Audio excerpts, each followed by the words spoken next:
Good morning, evening, everyone, and welcome to the World Healer Show, which is an extension of the People for People show network. And we do appreciate everyone's participation who's willing to and has the time to listen to us at this hour. And the World Healers are exactly that. We're a network that reaches out around the world and we touch into virtually every country out there, and either through present hookups or past hookups, because once people listening to a broadcast like this and become attenuated to it, it creates a psychological, spiritual hookup to their innate system that continues to monitor and gain information, even though they may not be actively involved in the program, but your intent, the contribution of your time and energy allows you to continue to be influenced or educated. And through that educational process, it's a reminding process of what you already know. And so as you listen to us talk about the various things we discuss, the various aspects of metaphysics and spirituality and healing and physics, you internalize that and associate it with what you already know and bring it to the front so that you have an active, participating field of consciousness that will allow you to continue your ascension process. Because everyone is on an individual ascension path, depending on their own history, their own indwelling souls, the experiences that their souls, their high souls have had, the experiences that are patterned into your low souls, and the cosmic records through the DNA and earth mind.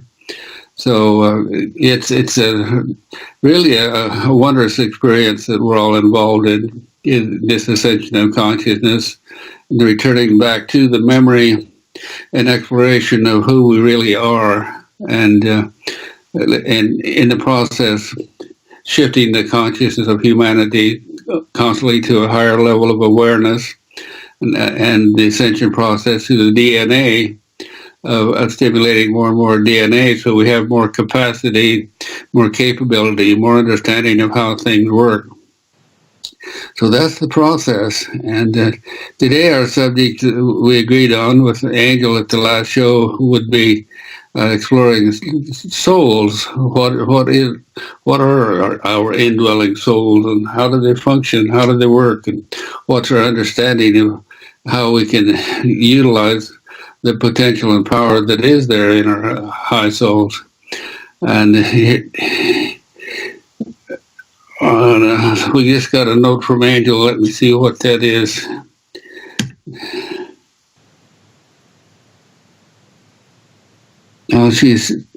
She's tending to a patient, not able to join right now, so we'll continue with another discussion that we were involved in here shortly. So anyway, we will explore greater understanding of our indwelling souls and our consciousness levels, gain an appreciation of who we are, and also gain appreciation of greater understanding of what we don't know and who we are not, because we're all in this process of gaining understanding of who we are by clearing and releasing who we are not. what we've identified with and what's programmed us in the past realities. Anyway, before the show, we were having a discussion with Catherine, who called me yesterday, and she had an intruder, an invasive force came into her consciousness, and I chose not to work with it at that time, simply because I recognized that it was a thing that she needed to learn about herself by working with it. So tell us about your experience, Catherine, and we can possibly give some insight to others as to what to do when things happen of this nature. Would you like me to start with the dream that I had? Okay. Right. Let's see. Today is Wednesday, so this would have been early Tuesday morning, and it was still dark out, so I was sleeping, and I woke, and I thought that it was a dream, but then I realized it wasn't. And what I was doing was like holding on to a cow or a steer or something, and trying to push it up over something. And I don't work with cows and steers, so I'm just going, what is this all about? And then I realized that there were other beings there that like lassoed me, and then they placed, how I interpret it now, it's like they were putting two staples into the top of my head, and then something into the side of my left. And that's what woke me up, is that it hurt. And I'm just going, what the heck's this all about? And I'm just going, what kind of a crazy dream was that? But then for some reason, the cattle came to my mind, and that's not a part of who I am. And that was a key to me, that this wasn't a dream. It was something that had gone on. So later, when I woke up and did all my things and so forth, and my head didn't feel right, and so I called Frank, pondering, what is this stapling type effect, and what was in me. And through our talk and so forth, I understood that I needed to work on getting it out of me, and he spoke of going back in time to wherever, however. So I did my own work throughout the day, and actually it wasn't until evening time when I walk around a field by my house, and I call it a walking meditation prayer song time. And I worked on pushing,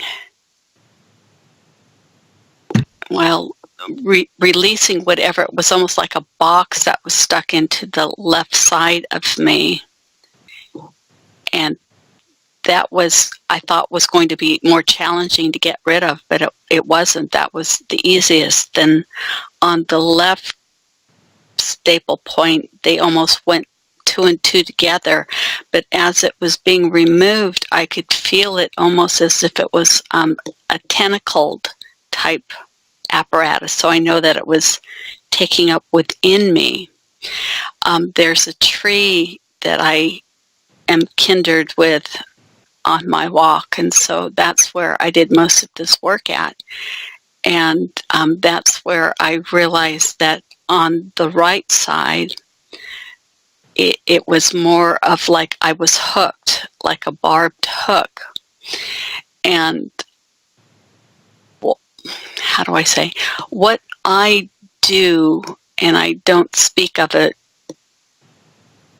easily, is I go and I save souls, and I go into different realms to hunt and search and help release them. And it's almost as if a lot of times they are, they're trapped in things, and I'm realizing they were trapped in these cow bodies or steer bodies or whatever, bovine. And when, like even within your own self, and Frank, speaks of the higher self and the lower self and all of that, souls, when they are taken or snatched, they can be placed into something and they can't get out because it's like a prison, they just, it. And there again, I'm not going to say I know how it works because I don't. I can speculate and imagine, but I don't know for sure. I know that what these things that lassoed me in, they were putting like tracking devices on me so that I wouldn't be able to come into their realm anymore, because they'd be able to have a an idea of who and what and where, tracking device of what's going on. So with Frank's help, just even this morning, we got rid of even more of that and so forth. So I don't know if that's helping with what are creating more questions and ponderings on people and so forth. But it's really interesting on what we can and can do. We can do everything and anything, but we need to be very discerning and with our eyes and our mind and our ears open always to what's going on, and not to allow fear to overtake you, because when you have fear overtake you, that's how they can hone in on you easily, the negative forces and so forth. So if you can do what you need to do without any attachments or any fear, it's almost like you're blind, they're blind to you, they can't see you, you're invisible. And that's all I have to say right now, unless somebody has questions. Well, that's very interesting, because when we look at, from the overview at the human perspective, we look at the human consciousness, and the individualized humans are just like an individual in a herd of livestock out here, and so as long as the herd is managed and manageable and holds a set plane of consciousness, not too much happens, but they just learn how to survive and maintain status quo. But what's happening is the general level of consciousness is rising in our herd, the human herd, and that every time we go through, individually or as a group, to higher levels of consciousness, we go through that process of reaching out into the experiential potentials and having experiences, and then bringing the information back and downloading it back into our own systems. And all of that adds to our ascension process, our own inner knowledge and awareness, which our DNA then can utilize to maintain and hold our reality out here in form. So anytime that we seek to change this reality form, we're pushing the margins of what we know and what we're comfortable with. And so as we move up, as we reach out, experience and pull back in and move up a frequency level in consciousness and understanding, it opens up a new realm of potentials, and the comfort zone changes, and it makes us susceptible and vulnerable to negativity in that new realm that may not have, that you may have already experienced things on a lower level comparable to it and conquered that, but every time we move up, we get challenged with new opposition forces, new testers, so to speak. And so it's beholden to us to be aware, just like Catherine is talking about, as we are all reaching and asking for more. The negative comes with the moreness, as well as the positive gifts and abilities that we will attract and turn on, and opportunities to use our skills. Because that's one important point, is we do have to use these new skills and abilities. And as we reach out of curiosity and manage our reality more, we will be faced with the opportunity to that the negative potentials will bring to us also. So discernment, recognizing that there is something there, that like Catherine did when she felt the hook in her head, where the implanted came in.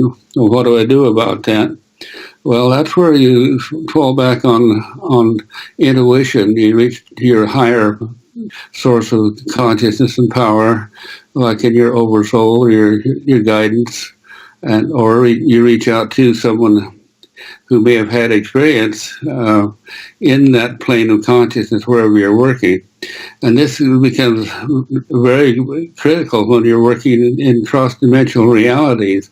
And that's what the thing that we are learning as we ascend in these levels of consciousness is we are learning how to transcend our fixed cattle herd here, so to speak. And we're learning how to go cross-dimensional, and our DNA responds to our need when we do that by opening up new potentials and abilities. So that's where paying attention to intuition comes in. Step back and ask, okay, what is this? And like Catherine says, don't be afraid of it, because it's all about self-mastery. And when you've mastered yourself, that inner reality, you also are the master of the outer expression of whatever that inner reality is reflecting in your inner consciousness. So so this is how we learn. We grow as we go. We earn as we learn. And moving up steadily to these levels of consciousness is what this ascension right now is all about. And this is an accelerated process. The whole world is shifting. The whole world is under the new potentials opening up of higher frequency and opportunity to, as we move beyond the three-dimensional survival level up into fourth and fifth dimensional levels, where we have the opportunity to utilize more of our gifts and abilities and move away from domination and the social consciousness that has held us there for so long, and we're being freed up. And it is a freeing sensation. And when Catherine asked me to check her implant this morning, what I felt was not so much the hook, the implant itself that she worked with, as the residue of how that affected her, what it was trying to do. So I helped her to clear that a little bit and more or less to bring her awareness and point of attention to it than anything else, so she can continue her own clearing work. And by doing that, she will not be susceptible to that particular type of entity or whatever was trying to influence her at that point. So like I said, we grow as we go, and we earn as we learn. So we're moving upward, constantly reaching out, asking for new opportunities to express our new gifts and abilities, and then when we share these with others, the whole level of consciousness rises. Everyone has the potential of learning, and an unfortunate thing is it's only a small percentage of the people in the world have the gifts and abilities of the learned teachers who have gone through these experiences themselves, or have past life memories or high soul memories that through guidance and intuition know what to do. So this is where people who we shouldn't hesitate to reach out and ask someone who has skills or abilities in other dimensional realities or psychic abilities, whatever you want to call them. We all have these abilities, but we're not aware of how to use them, and that's part of our function here. The primary function of this radio program is to share information and to stimulate you into the awareness of you don't just be susceptible to something because it's there, or something you're having a bad day or a headache or pressure or a bad dream that comes out with you and is influencing your present reality, because you do have the power to create your own reality, and that's what it's all about: is learning how to monitor your reality and adjust things as you go. So we're still waiting for Angel to come on so we can begin talking about indwelling souls and high souls and how soul consciousness works and what it is. So are there any questions pertaining to what we were just discussing?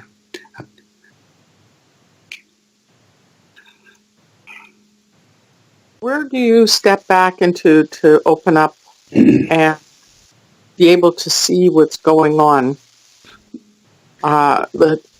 When prior to the show, you had stepped back into a state where you were able to observe the implant that Catherine was experiencing. Mm-hmm. So, well, that's a good question, Teresa, and this is a self-taught thing that everyone has to learn. But once you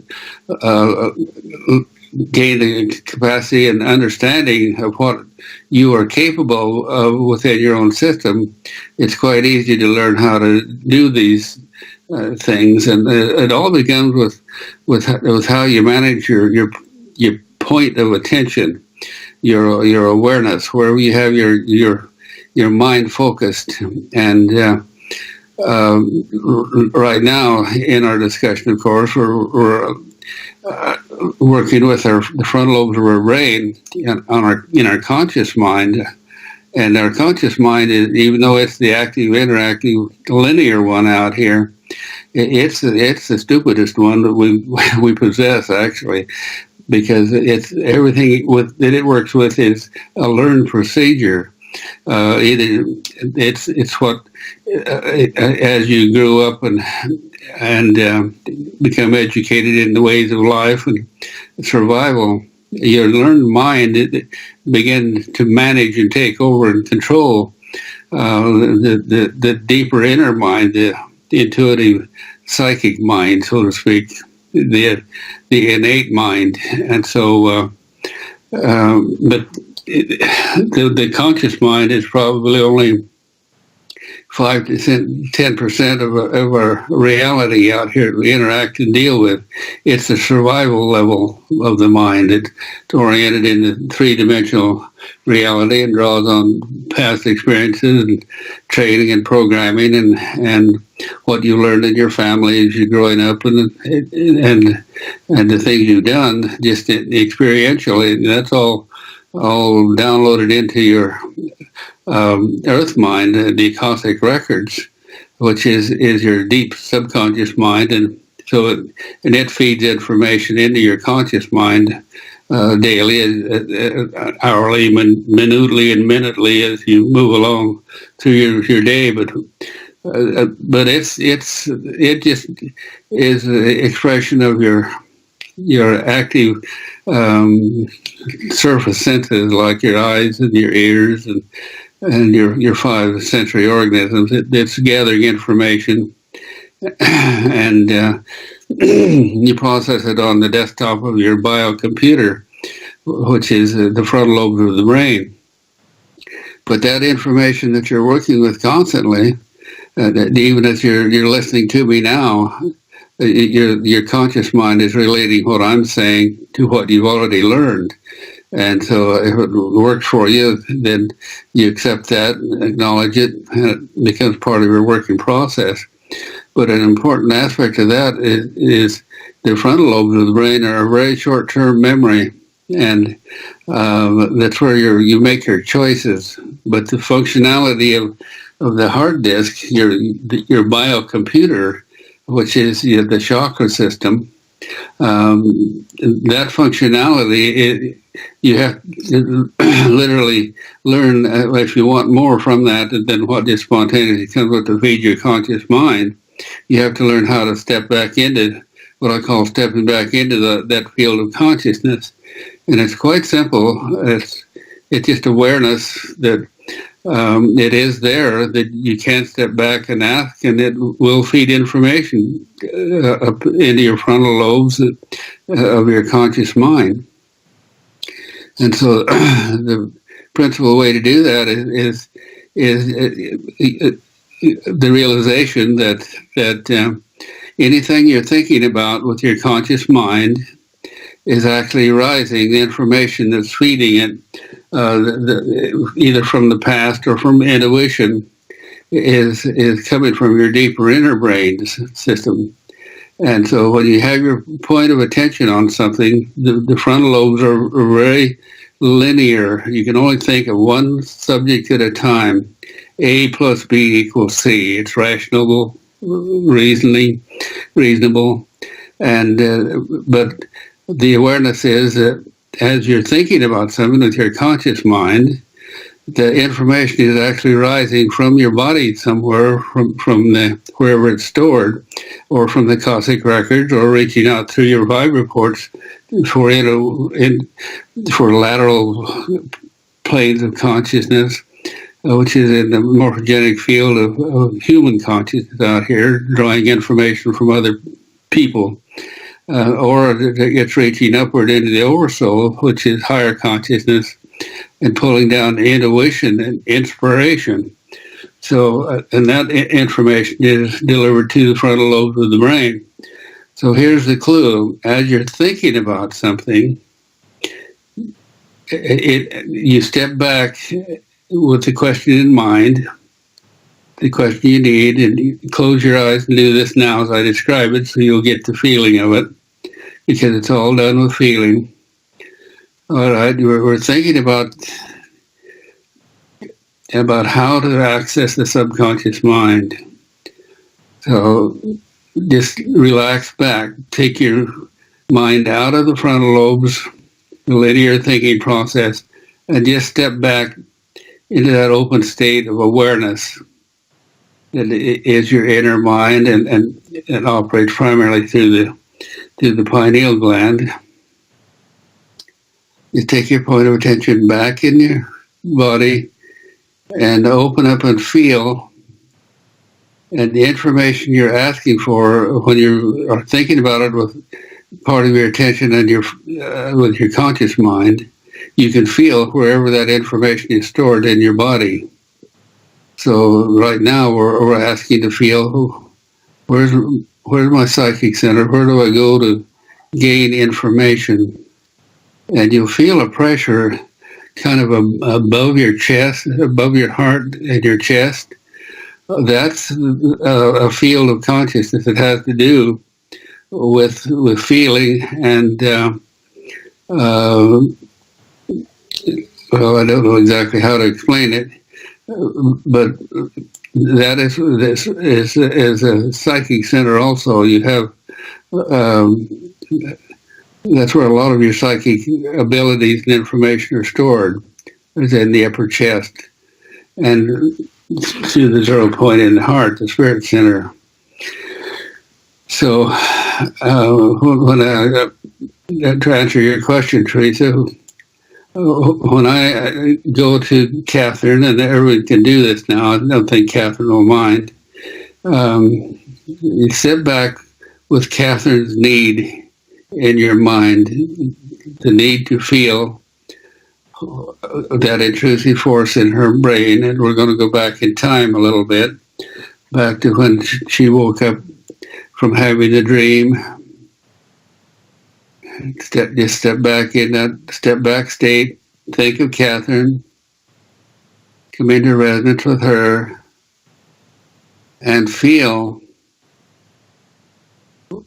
what Catherine was feeling when she woke up with that intrusive force. And you feel it over your right eye, a pressure there, and you're actually reaching back in time and space to do this. Now we know that something broke her aura in her sleep time, intruded, and tried to imprint or implant a psychic thought or pattern or program in her head to control her for some reason. we don't care what the reason was. We just know it shouldn't be there. So now feeling that pressure in the right side of her head, in the frontal lobe of her brain, we reach back even deeper. We reach back into our own desired will, back into our core power, our personal power. And being in resonance with Catherine, we feel where the intrusive energy is in the right side of her frontal lobe of her brain, and we push that energy out. We just will that energy to go back to its source. Go back to your source, whatever your source is. And you can actually feel yourself reaching beyond her to whatever that source is. Don't get caught up in the source because it's a negative one. Just push its energy back to it with the intent to clear it and close it off. And to close Catherine's aura, her protective aura, so it can't intrude again. So we push it back, close it off.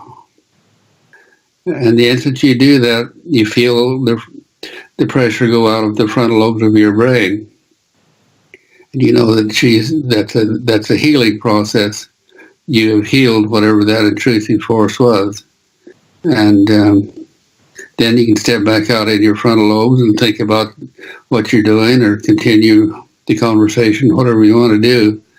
And so that's the stepping back process of getting out of the frontal lobes of the brain back into your powerful inner consciousness where you can manipulate energies and with desire and will and intent, you can do things with your personal power. So does that answer your question adequately, Teresa? How do you do it, Teresa? That is a really great description. When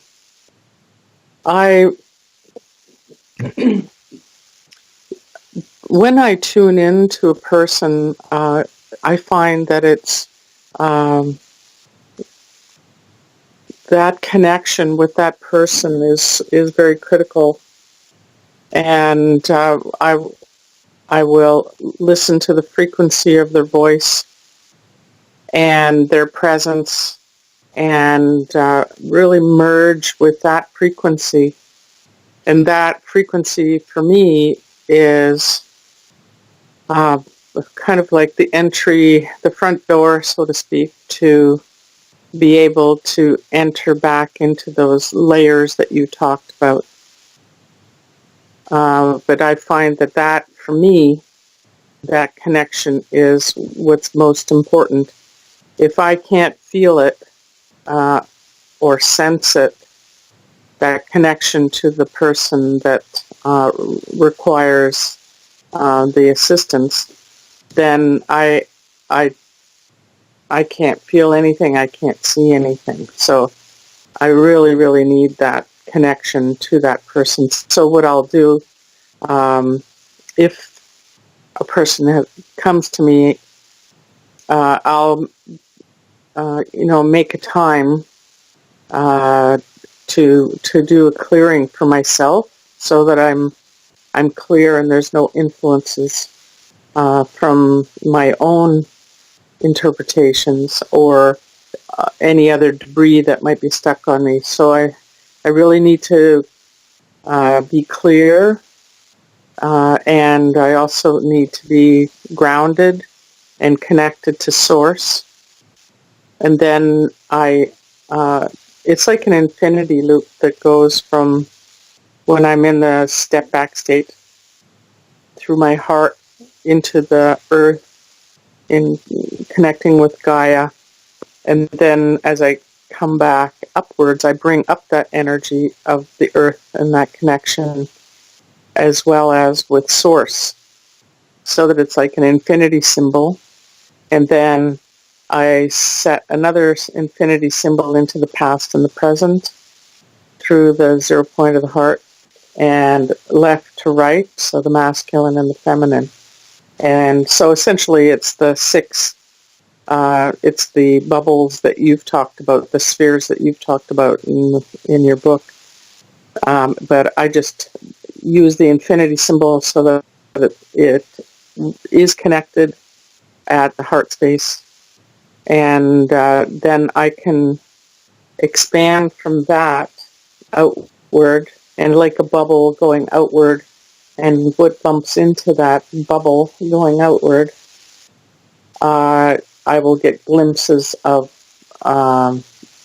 it's like a very quick flash of an image, and sometimes they're just like a photograph, a still photograph, and I'm able to, from that, sense what is going on. But it for me, it requires a still space to be present in. So I'm using different words, but essentially it's following the same or similar path that you follow. If that makes any sense.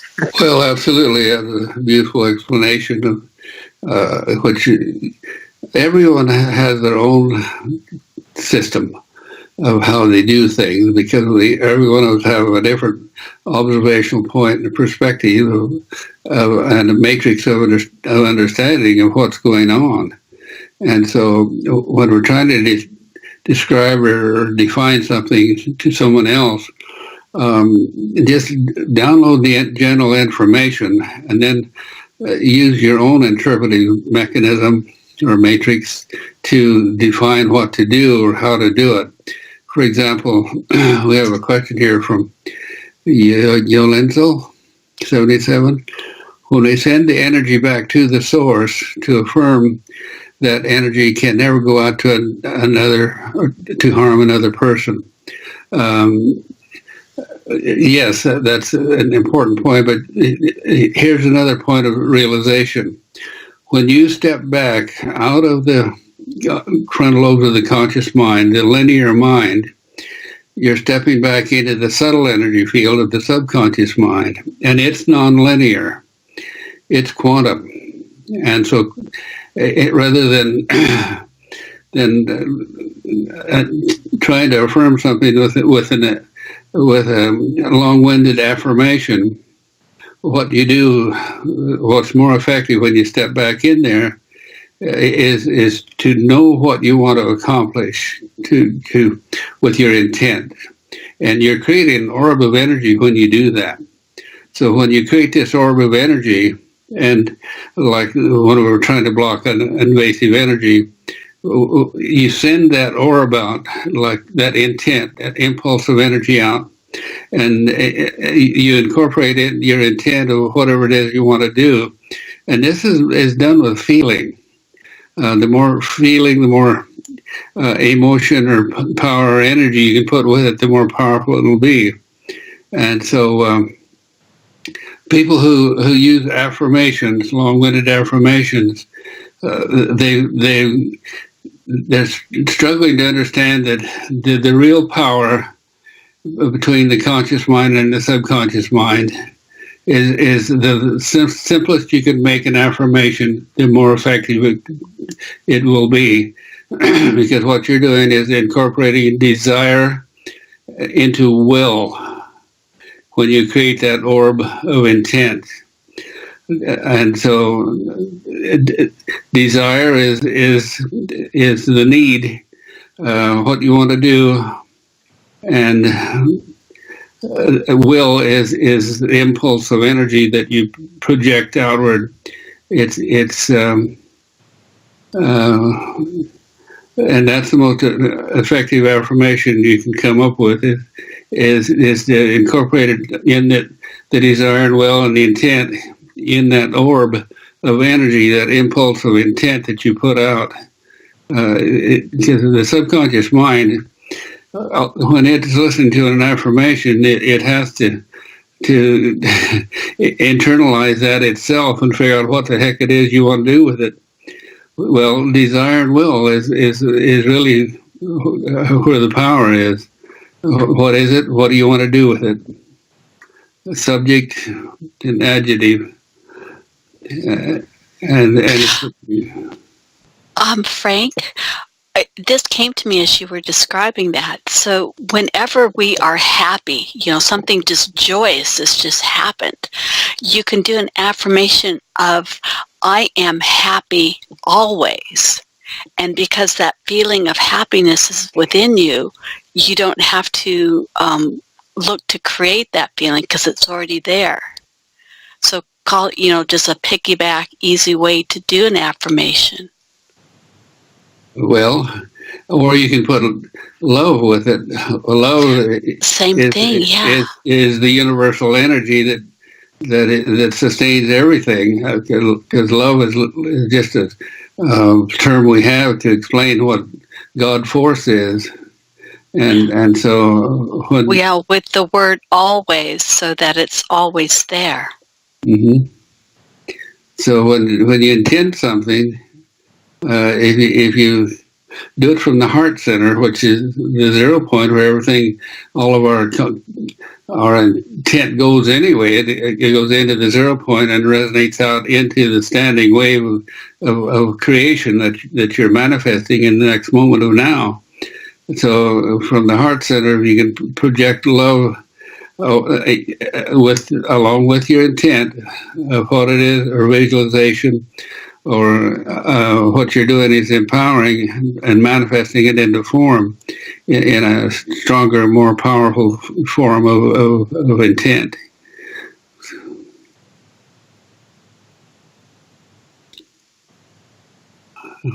Okay. Do you have any more questions on that subject?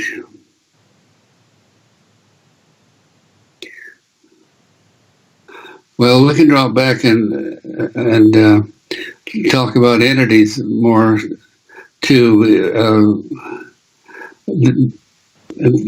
And here again, realization and understanding of what an entity is, or what a negative thought creation is, or a thought form. Everything that we think about, it becomes a thought form. It becomes an orb of intent or expression of consciousness. And even when we have a thought without any intent attached to it necessarily, it becomes an orb of consciousness that resonates with it in the morphogenic field of whatever the subject of that frequency is that you're creating with your mind. So anytime we're working with invasive forces, we're working with a thought form package, or we call them entities, or intrusive forces, or downloads, or imprints, or projections. There's dozens of ways you can describe a negative energy, but it's kind of dependent upon your intuition as to the source of whatever that energy is. You know if someone's attacking you with psychic attack, because you can feel when you open up to it, you can feel the negative response of your own system to it. You just don't feel good. It just doesn't feel right. You feel like it's something attacking you, or a power or force. And so the best way usually to neutralize that is to create a standing wave, an equal and an opposite standing wave, and resonate it back to the source of whatever is emanating that. For example, if someone gets mad at you, very angry, even though they're not in your presence, you can feel it, because they're sending orbs of negativity at you, or hatred, or any of the vile energies that humans can create. Becomes a thought form, an orb that's expressed to you, and it can be very detrimental. And if you can determine the source of it, of what it is, and many times you can't, you have to work with just the feeling itself. What you do is create an equal and opposite energy and send it back to that source. Like if you feel someone projecting anger at you, you just focus on it, and don't let them stimulate the same response out of you, because that's what they're trying to do, to get you to fight. You come back at them with love, and trusting love will have the frequencies in it to neutralize whatever that person is projecting at you. Love and understanding, empathy, compassion,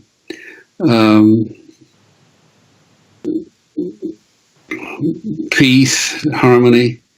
There's lots of things you can produce that are opposite of negative forces or impulses or intent. So that's something, that's a learned procedure too, because if you're operating from your low self, your instinctive animal responses will be to respond with anger or aggression or a negative intent back to what source of whoever's generating the negativity.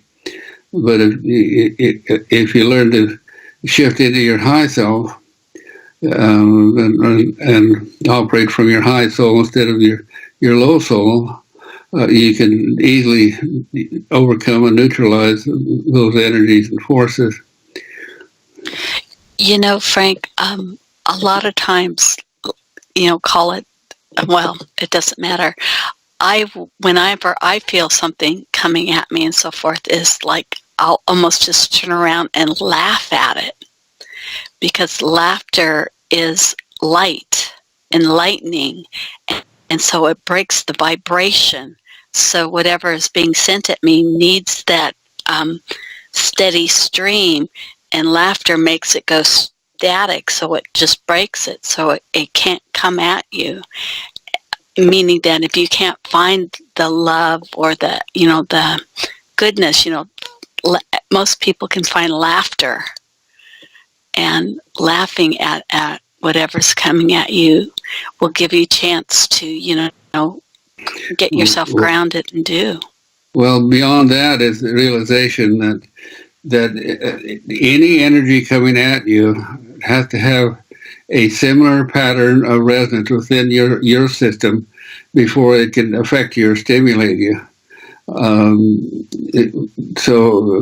this may be an old, when somebody gets mad at you and projects at you cuss words or something, and you feel that shock in your system. Well, that's because somewhere in your system in the past, even genetically, there are patterns to meet aggression with aggression. And so you feel that response in yourself, and it grows that energy in you, and you immediately start coming up with, how am I going to strike back? Well, one of the beautiful Oriental systems of meeting aggression is to become totally passive and to recognize that if you feel it in yourself, then it's your problem. And so what they do is they just open up and become like a pane of glass and just let the negative energy resonate right on through them. If there's nothing internally in you to resonate with or respond to it, then it can't affect you. So they become the pane of glass. And I've used that very effectively when I encounter something negative. I just open up and turn into a pane of glass, just let it go on through, don't respond to the stimulus of the negativity. And also they use the blade of grass symbology of just bowing, just letting the wave of negativity flow over you, and you don't stand stiff and resist it. You just flow with it and let it go on by. And so you can drive somebody crazy that's trying to pick a fight with you just by staying in a state of central control and in charge of your emotions and your expressions. And if they can't fight with you, there's nothing there to fight with. So they run out of steam. Yeah. I have a funny example of that very thing, and I think it's a kaido that you're talking about. They are very much into energies that are flowing to just assist in guiding them on their way. And one of the examples that I am reminded of years ago, I probably was only 20, and it was in the middle of the winter, and I had on a snowsuit, and like they refer to them as snowmobile suits. And my brother and I were outside, and my brother was very playful, and so I thought, oh, just when he's not looking, I'm going to take a run at him and knock him over into the snow. And he just caught me out of the corner of his eye, and as I got close to him, he just grabbed my snowsuit and just picked me up and kind of threw me like a log onto, and just used my momentum. And he just picked up my snowsuit, and I was in it, and I just kept going, and poof, I was in the snow. But it was a lovely image and event, and it was so hilarious. But it was exactly what you're talking about. It's that energy that's in motion. All you have to do is just, not resonate with it, don't connect with it, but just assist it and guide it and let it flow. And it's a tough one sometimes, because sometimes it's, we're under attack, or sometimes, like what Catherine was talking about, you don't even see it coming, and it's being sent our way. So I like the idea that you're talking about is, maintain that neutrality and being like a window pane, a glass, and just allow it to go through. And in a way, that can be a really powerful form of protection. It is like nothing can stick to you. Don't let anything stick to you. Exactly. And the same thing pertains to when you're going through an emotional thing, like an argument with a loved one or a mate or a relative or something like that. If you feel anger or energy rising within yourself, then if you step back and release that, because you realize that at that time that there's something within you that is resisting or coming up in anger at the projection the person is making to you. Or it can be an emotional hurt of some kind too.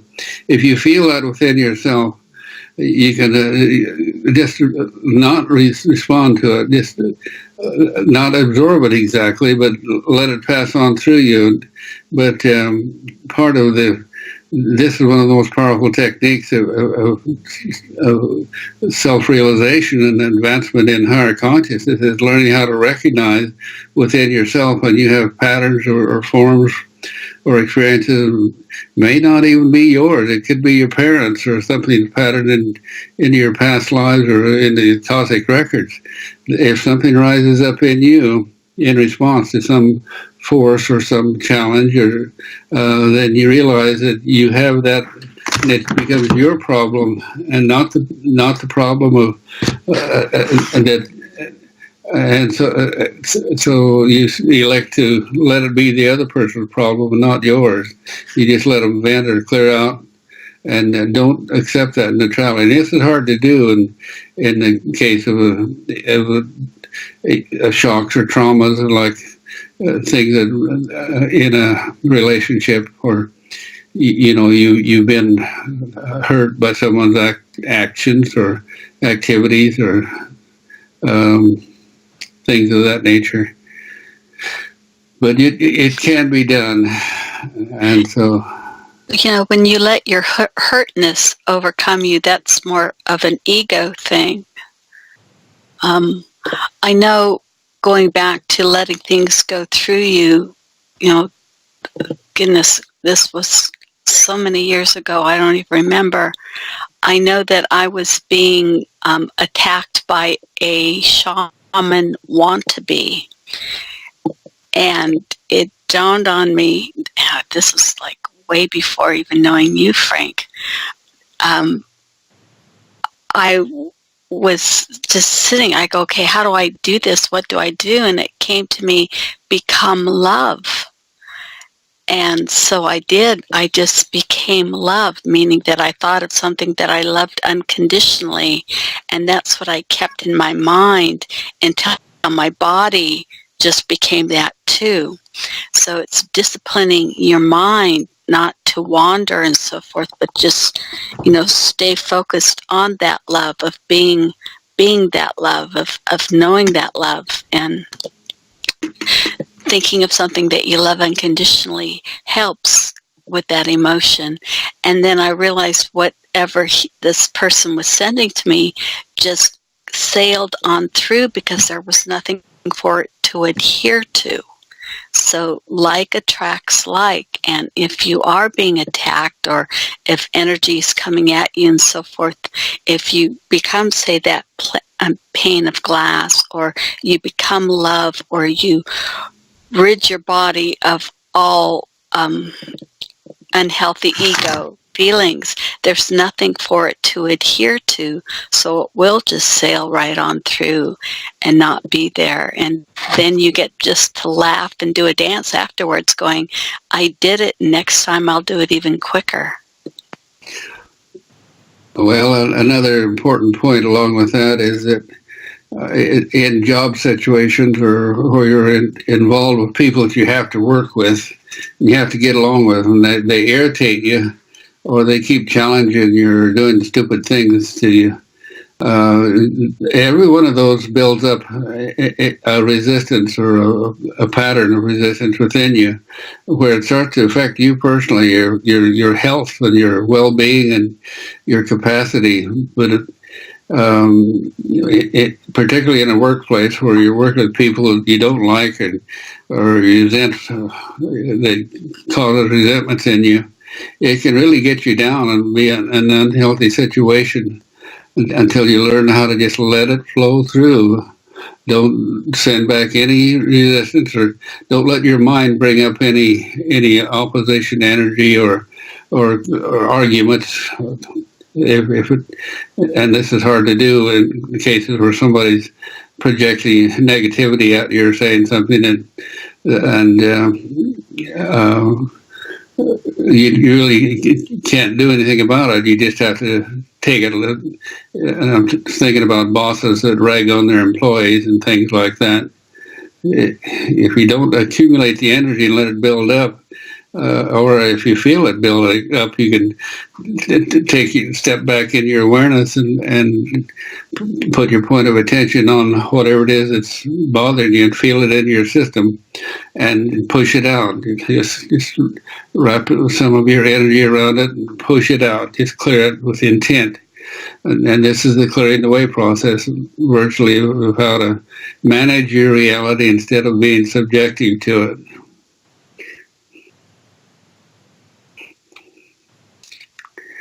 Well, we're getting up close to the hour here. Let's go ahead and take a break, and maybe by that time Angel will be back and we can talk about indwelling souls.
This is Rick Simpson, and you're listening to People for People Radio, the voice of truth in Scotland.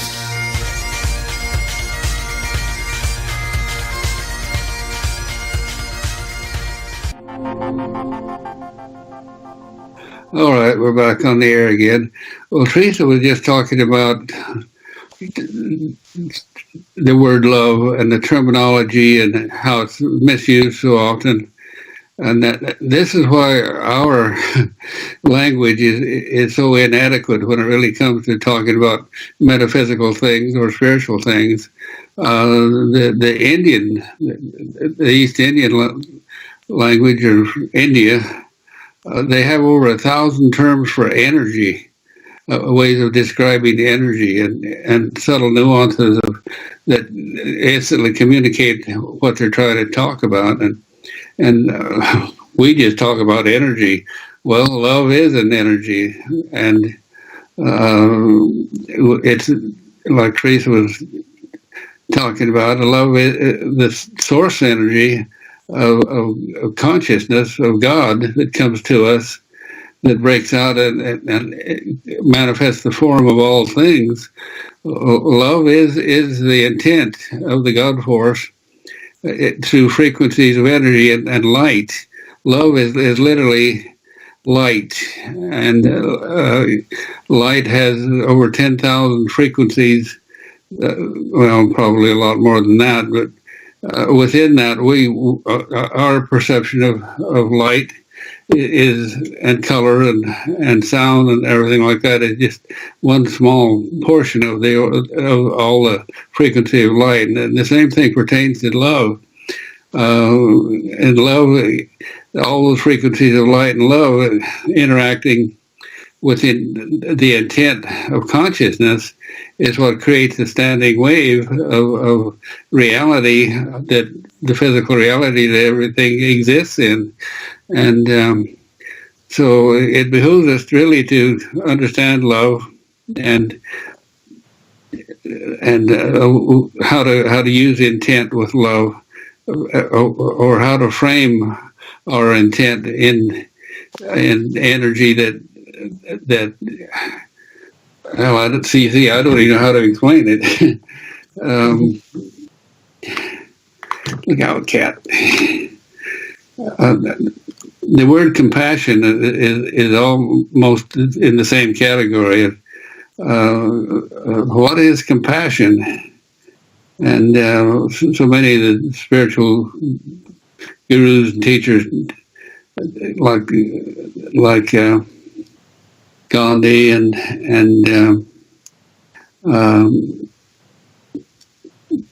the Buddhists, talk about compassion. And so I've spent quite a lot of time considering compassion and gaining understanding of what compassion is. And the best way I can describe compassion is that it's accepting what is and understanding it, appreciating it for what is, whatever the condition is, or the way people are responding to circumstances, or whatever their situation is. When you see a situation, that you see it with compassion and understanding through resonance, and almost it's like having that feeling of, there but for the grace of God go I.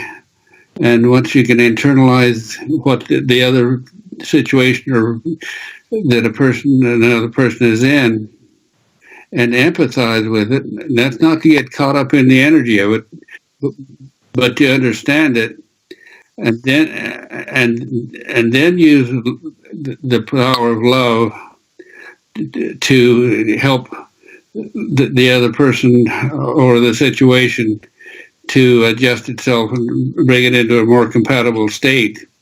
How do you see compassion, Teresa? Well, I like the way that you had mentioned that it's accepting what is. You may not like it, but you have a deeper. There's a depth to the word, and it has to be a mature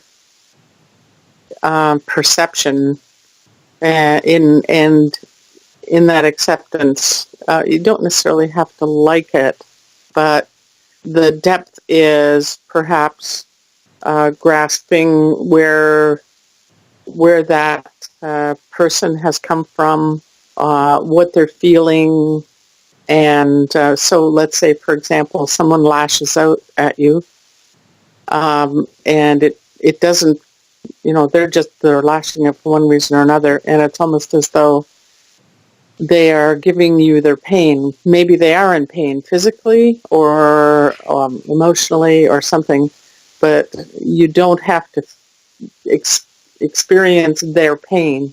We can be compassionate about it. We can feel, that's a tricky one. We can feel not necessarily their pain, but maybe why they're in pain.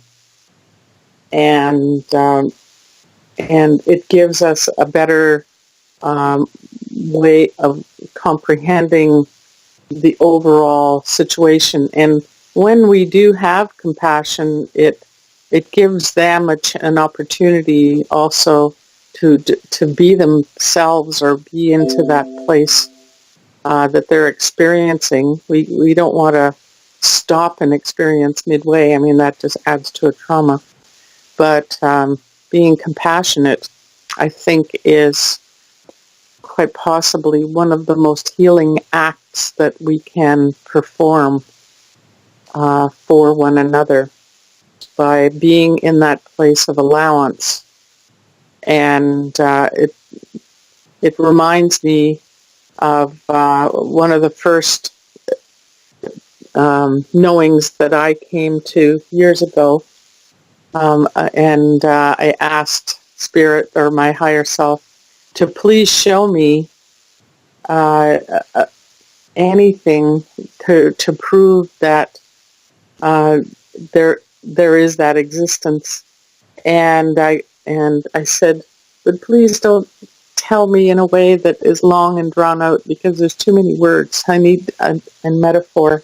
And I got these short, fat letters, which kind of remind me of my own stature. And there were there were 3 words in block letters that really have really helped me to see the world in a way that is very universal in nature. And those 3 words were simply allow to allow. And I think that the essence of compassion is also, allow things to be whatever it is. Allow to allow, and allow energy to flow. Yeah. Well, I think you're exactly right on with that one. And that reminds me, too, of the thing I always do when I'm listening to someone's story, of whatever their current dynamics are.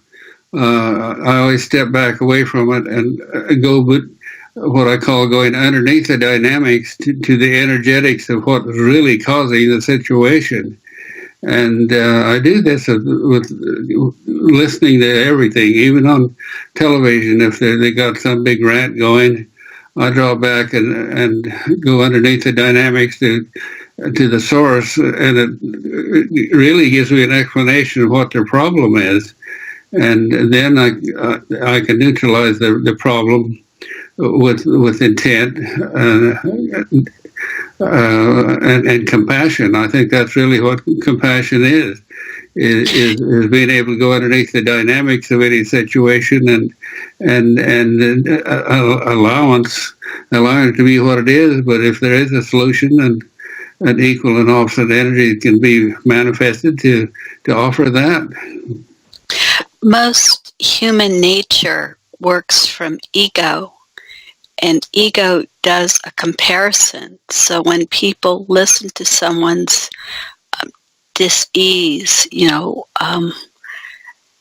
instead of going into compassion, they go into comparison and find something that is as hurtful for them, and that's how they feel that the compassion is. Mm-hmm. True compassion is like what you were saying, Frank. It's a detachment from that comparison and allowing them to speak their dis-ease without comparing it to something within your own self, but to hear it from the love center of what you are. And if something comes up, as you say, you go under the situation to find some way to help out, but a lot of times it's just listening and being there in this loving energy of compassion is what human nature is looking for. Mhm. Well, the Dalai Lama, in any of the talks that I've heard him give, his great emphasis was on the need for compassion, and in looking at countries arguing over some international situation, if they would use compassion for the other one and what the other one's situation is, and then understanding and work to solve with a balanced equation the differences, and there would be no need for wars. Peace always underlies aggression. If you think about the word compassion is come passion. So come with passion to listen and understand. Well, understand's not a good word either. Come with passion to be in awareness, you know? Well, or it could be, you could say calm passion. Oh, I like that even better. Mm-hmm.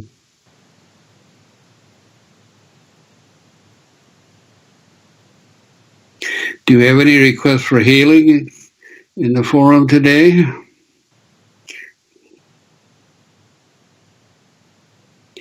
We're kind of at a float here.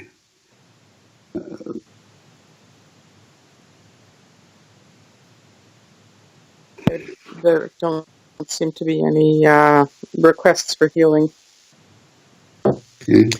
But anyhow, I'd like to go back to the information. When we're talking about, while we're off air, I was asking Frank a question about the word love, and also crossing souls. I was saying that the word love is being misused, and I had noticed in a concert that I had seen on television, and it appeared that the symbolism was fairly blatantly satanic, and they even used on the background the word love, and it was like it appeared as though it was like the people who were there, the symbolism was the symbolism was so in their face they couldn't even focus on it. And I had also mentioned that to Frank that since I saw that, I felt compelled to always say the word love with its own source. Like this, when I talk about love, it is love of source, or love of source being sent to you from all of the multiverses, or of the Christ consciousness, and always, in a way, propping up the word love so that it's not turned into like a loosh. And the loosh is, generating energies that are discordant and are sucked off for the benefit of that who's basically stealing that energy. And earlier on when Catherine was talking about in her dream time or dream walking time, she was seeking out souls that were trapped and imprisoned or enslaved. And those who had enslaved these souls were protesting and attacking Catherine with implants and causing her physical pain. And, we can have compassion for the slave owner, sort of, not. But there's, there are messages that a friend has been getting, and I got a message of this years and years ago about crossing souls, that it was important for us to heal those souls before they were crossed.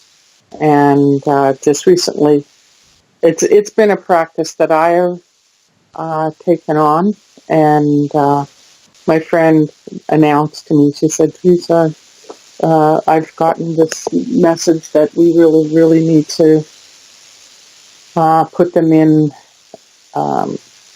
like healing pods so that when they do cross, they're not carrying the debris of the third dimension with them as they're crossing. So it's interesting that I had heard this before and it's come back again. So it's interesting too when, Catherine, you're helping these souls in Dreamtime to release them. Do you help them by going under the dynamic and finding out what they need cleared, and then cross them, or do you cross them in Dreamtime, or what? That's not my job. Aha. Mine is to search and find and do I use the word save, or and then there are others who do what you're speaking of, such as you and so forth. So all I can say is that that's not what I do.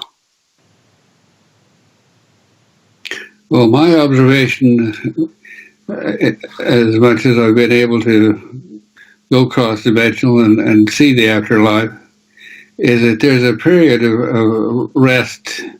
And when we go into that dimension, it's quantum. Everything is happening in a moment of now.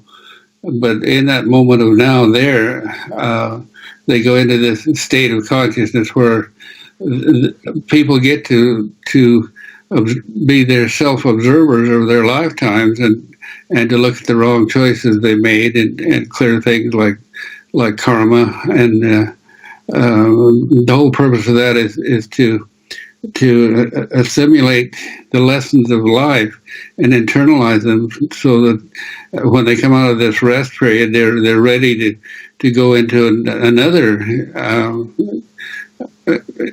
incarnation somewhere and experience a new set of circumstances, so that they'll have opportunity to learn even more. And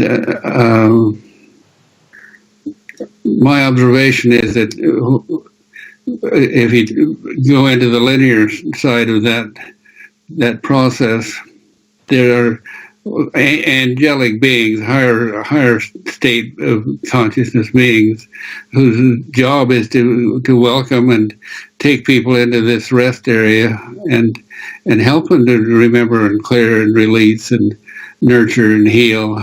And so they will, before they step into the actual afterlife state, where they continue to work and grow, they have the opportunity to do their own self-healing there. And the ones that are caught, like so many souls are caught, we consider them to be high souls, but they're actually low souls that are caught between incarnations. And the low souls, of course, carry all the negativity with them, and they don't have the opportunity to get cleaned up before they reincarnate and come back in to learn their lessons again.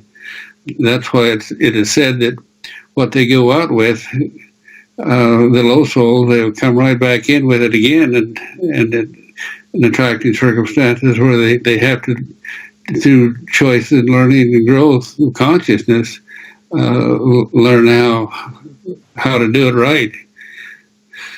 And that's been the third dimensional world of the last 26,000 years, is constant recycling of energies and getting hung up and caught. That's why Rich does so much of the work he's doing. He's working more with low souls than high souls. So ultimately, when we cross souls, explaining to them that they have free will and have the ability to grow and to continue to learn and continue to be with others, to help build their own growth is something that is part of that healing process. I know that anytime I cross souls, I tell them that basically that you continue to have free will and you have the ability to make right choice and you have the ability to make wrong choice. And you can, and you will stand before the court, but you are that judge. As Rich has said in the past, you become the judge, the jury, and the executioner. So it gives you a chance to grow and accelerate that growth into whatever area that you're predestined to go into. Mm-hmm. We have a question here, Jerry in California. Healing request for trauma of generations. Her great-grandmother was stolen by soldiers during a war in Mexico. No one ever saw her again. And she feels like sometimes, let's see if I can get the rest of this up here, so guarded and suspicious of people and would like to be more open and trusting through discerning, of course. This is the trauma of Earth mind. Those situations, those shocks, those traumas, all the bad things that can possibly happen that humans can think of to do, they have done. And that energy is all stored in Earth mind. And probably that grandmother's high self, her high soul, passed on out and went on and is reincarnated quite happily somewhere now. And but the feeling that was left behind of the shock, the trauma, the suspicions and fears and anxieties of the situation that was expressed during that period of that war is still held right there in Earth mind, and that's where the work needs to be done. Is clearing Earth mind so that the instinctive consciousness that arises into the successive generations that grow up there, like this person obviously has done, those fears and anxieties and won't be there. And so there's two aspects of that. There's the genetic programming, and the genetic programming of the low self is in direct resonance with the Earth mind and feeds off of those old programmed survival energies, the fears and anxieties. And so genetically, a person comes in with in a situation like that, or in an area like that, with a predisposition to be anxious and in fear and non-trusting and all of that stuff. And so people who have awareness, and this is the type of work that Rich does too, is clearing Earth mind of the instinctive trauma that's patterned there, that nature holds in abeyance just in case people need it. If they get into situations that they should be suspicious and guarded about, they will have awareness that of negative potentials that could happen to them. That's what that's all about. It's not to make people's lives bad or distrusting or anything else. The Cosmic Records is there and acting constantly through the unthinking consciousness, just to help us to survive and be aware of things that can happen to us. And so this is the kind of work that will shift the consciousness of the planet. When I know this is how I learned about Earth Mind. Is I was working with a shaman lady, and she was talking about, I can't even remember what now, but I went into the crystalline consciousness because I just figured out how that worked, and felt the things that she was talking about. So I suggested to her, let's clear those energies out of there and see what happens. And this happened to be what we were looking at was Beirut. So we went underneath Beirut and talk about a mess that people have been fighting over Palestine and Beirut for thousands of years. And we cleared all of that consciousness out. And at that time, they were just at each other's throats at war. And, the amazing thing about 3 or 4 days later, I heard that the leaders of the warring factors in Palestine had gotten together and decided, well, it's time to get over this. We're going to quit fighting now. And they did.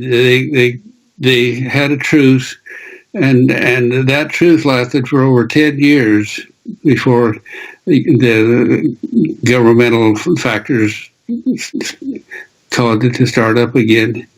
So we can be highly effective with our intent and desire and will acting on energy, and the cosmic energy, the crystalline consciousness of Earth, which is there and functions for all creatures having DNA. This is how animals learn how to live and survive in an area. Is they're fed information from the cosmic records, the crystalline consciousness of Earth Mind, and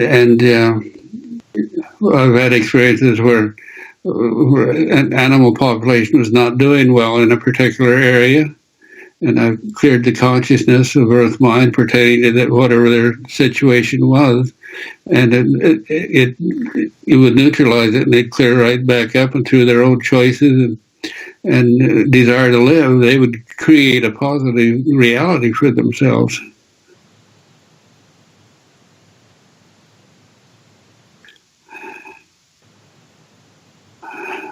So as far as the request, erase all messages. Press erase again. Cat, what are you doing?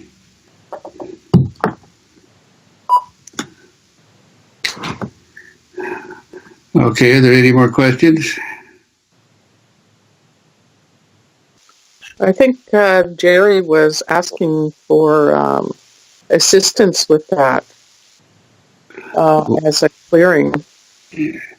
Well, I told her how to do it. Go back in time and clear the situation where the grandmother was abducted. And let's just going back into standing waves and neutralizing that, and bringing the grandmother through in a situation where she survived and created a positive reality, and the whole shock or trauma of the entire family is averted that way.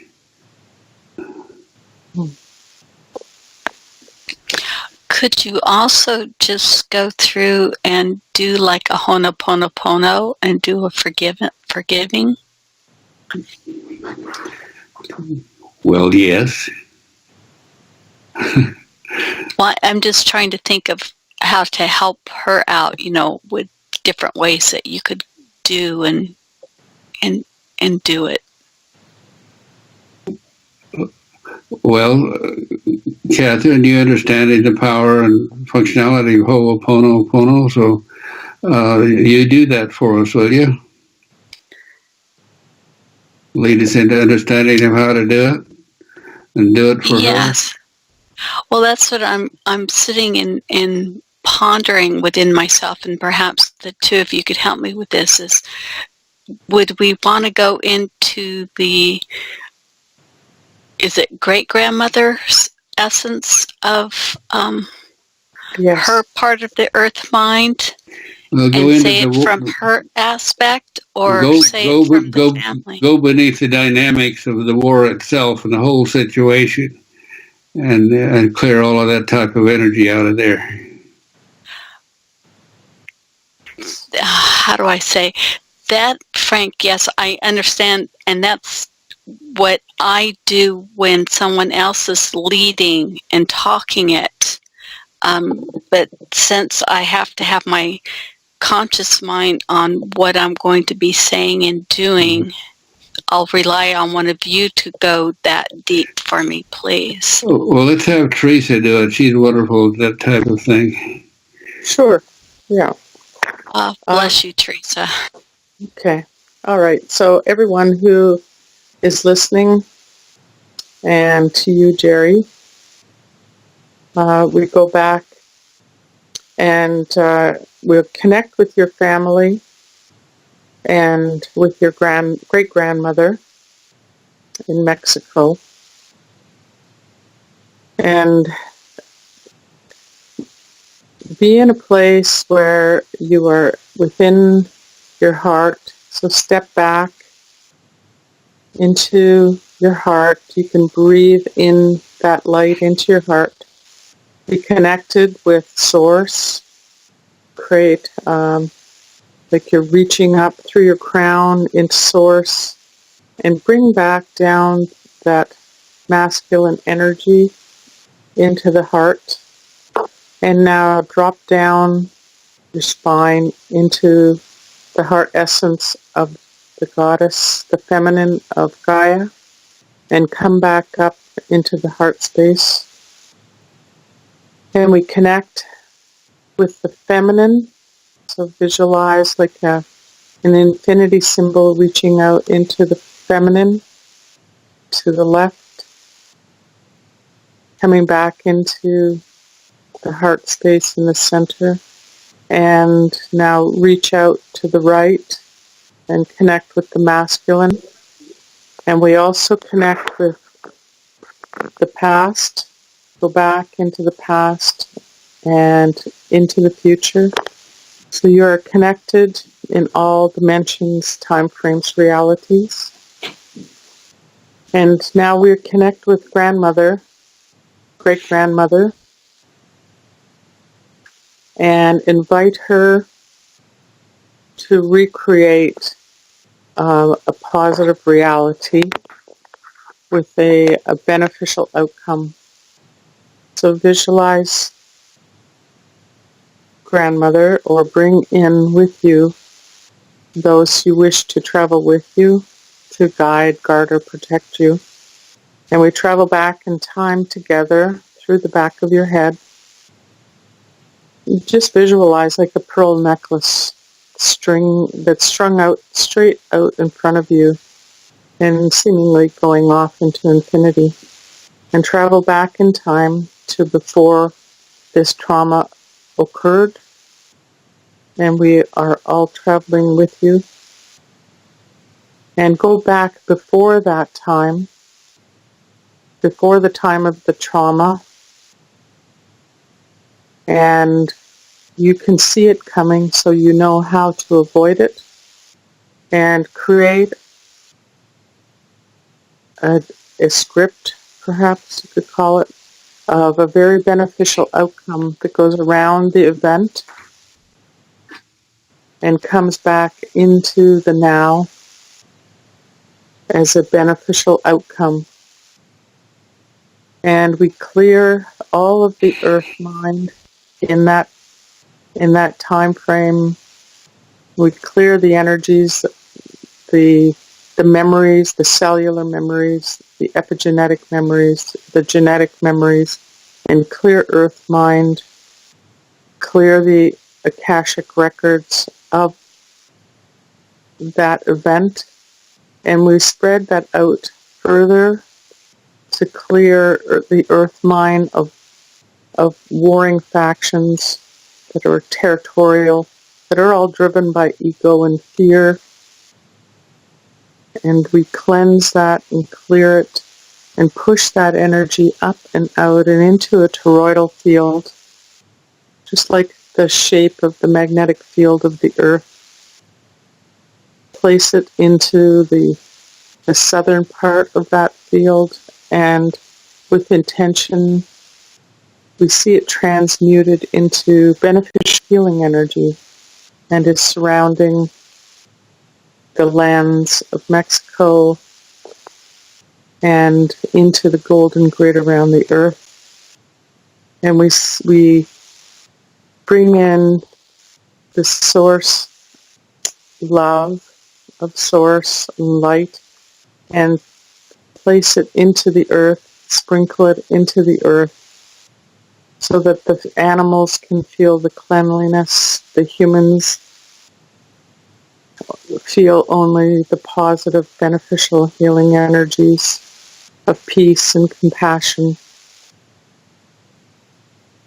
And we now bring great-grandmother back, cleansed, cleared, restored, and she has given to Source all of those things that she could not handle or didn't wish to handle.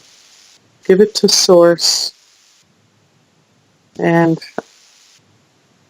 be in allowance of letting Source balance that frequency and project you into your future in your perfection. And we see great-grandmother connected to Source energy and to the heart essence of Gaia. And we see her masculine and feminine frequencies of all of her chakras balanced and clear. And we also bring her back into the now. And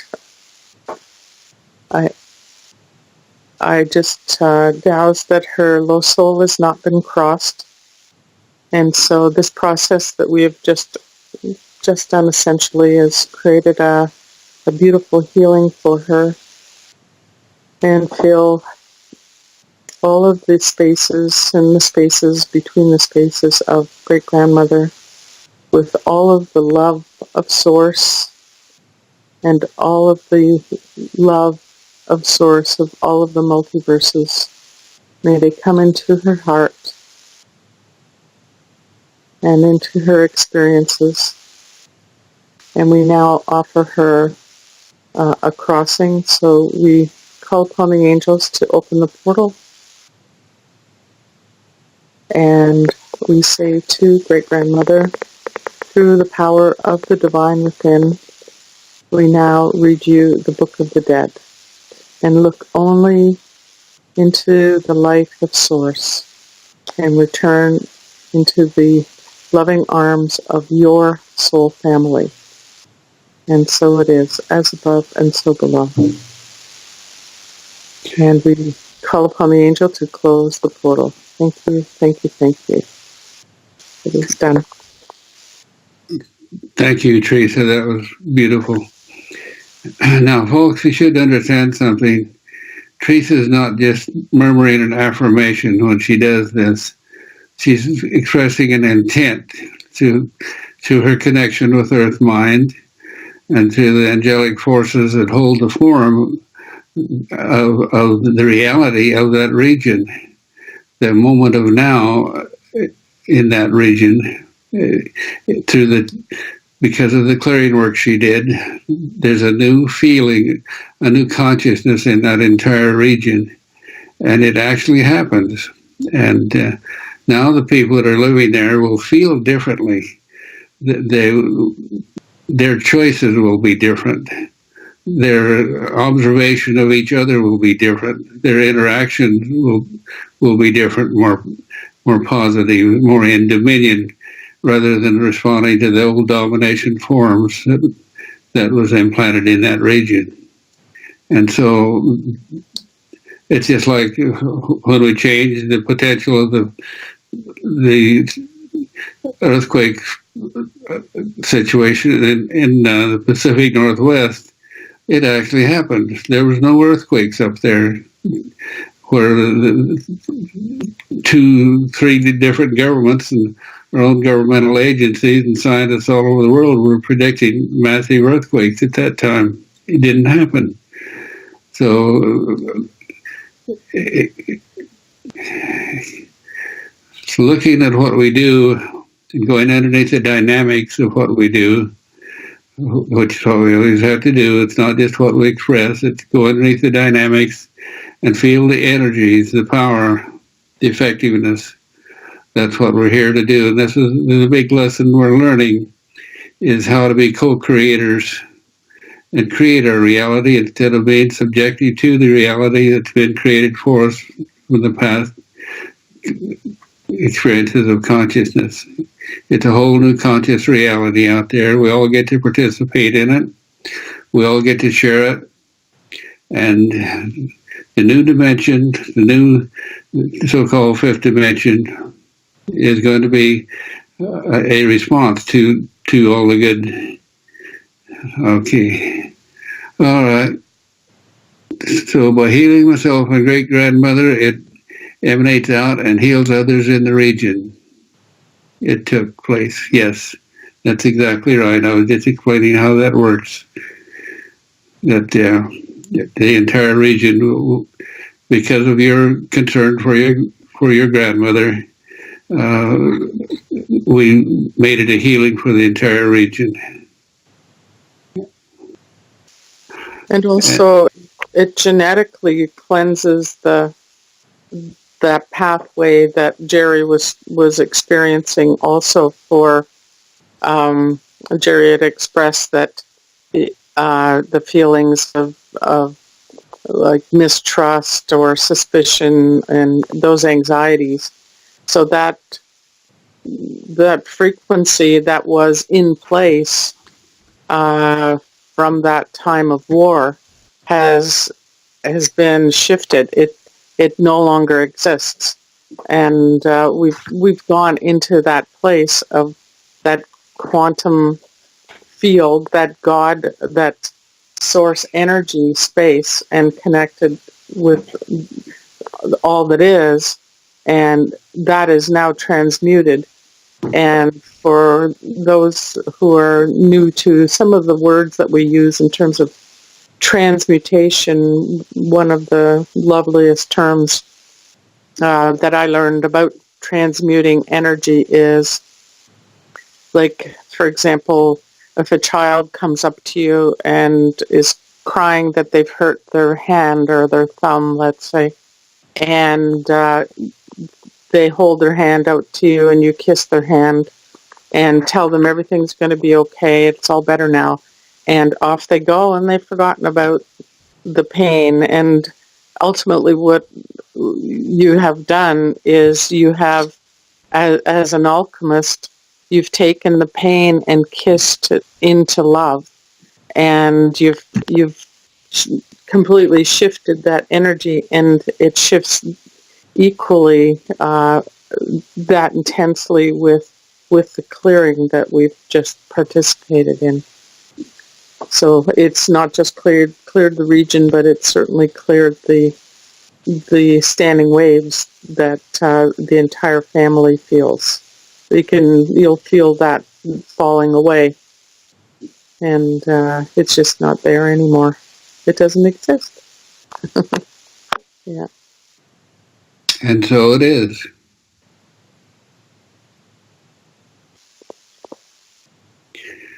Well, we're getting close to the top of the hour. Are there any more requests or any ideas that anyone wants to share?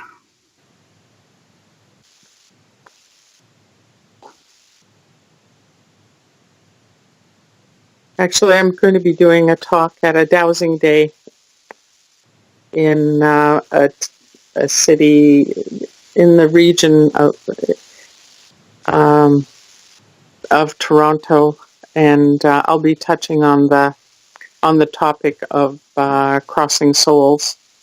So today's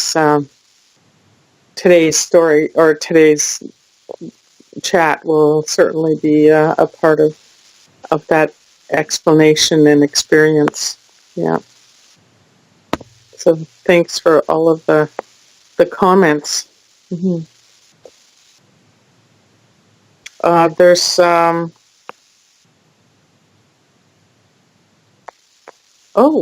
I'm going to read Gaz's thing. I have something you might shed light on, perhaps. Here is the brief story. I was speaking with a dead uncle in a dream. I even shook his hand. It was so real that was yesterday. I even tried to take a picture with my mobile phone camera to document the event of meeting him. Upon wakening, I browsed the pics on my phone, and a weird picture has shown up. All very strange. Mm-hmm. And in the picture, there are a pair of lovely emerald eyes looking back at us. Well, that's delightful. Thank you for sharing that with us, Gaz. But that doesn't surprise us a bit. Things like this happen all the time, and as I open up more and more and more,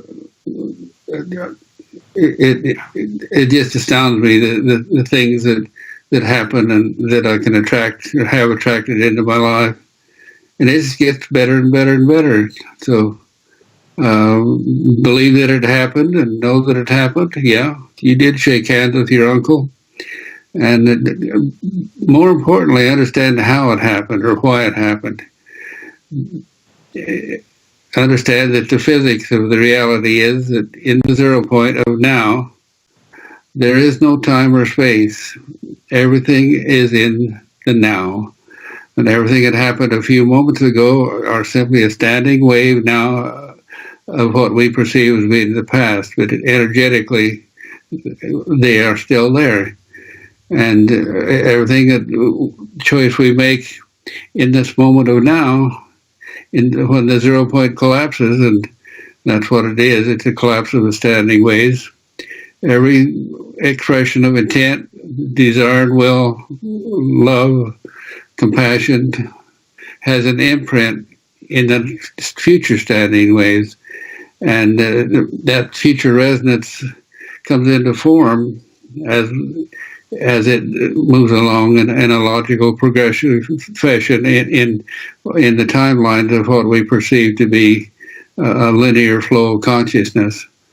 In the quantum consciousness, it all happens in the moment of now. So when you took the picture of your uncle,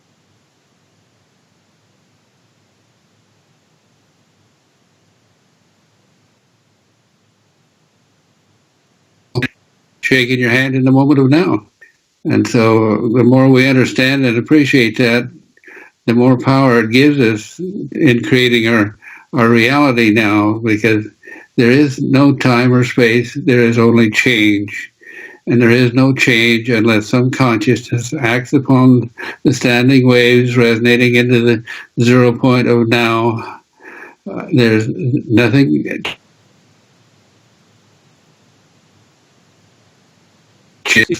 or cycles of nature. DNA express that intent.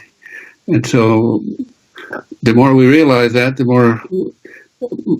more contented we become with ourselves in the moment of now, realizing that there's nothing in the past that can affect us unless we consciously allow it to and bring it into this moment of now.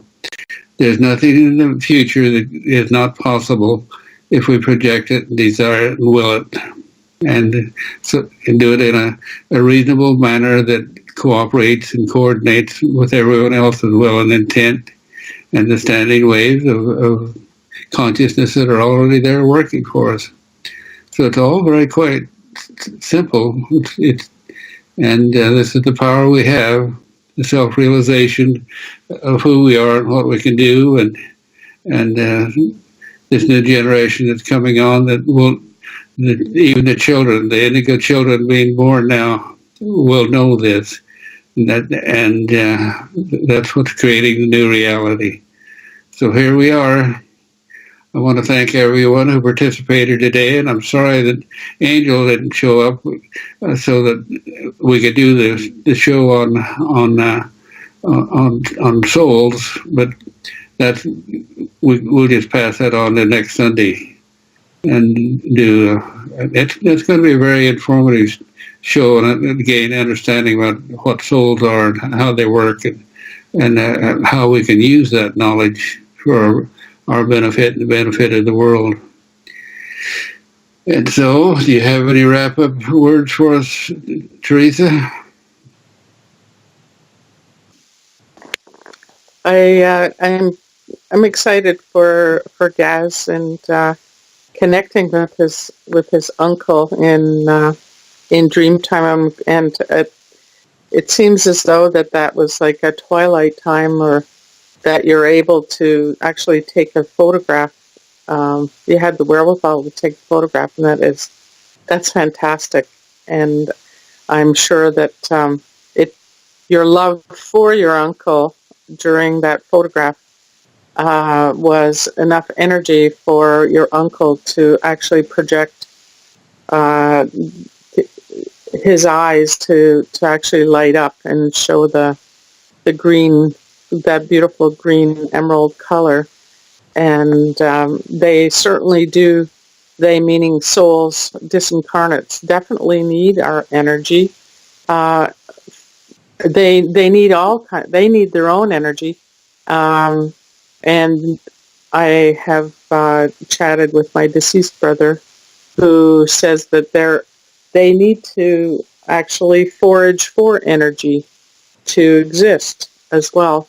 And by us sharing love with our past relatives by prayer or intent, and also shared knowledge with them, actually benefits them. It absolutely benefits them.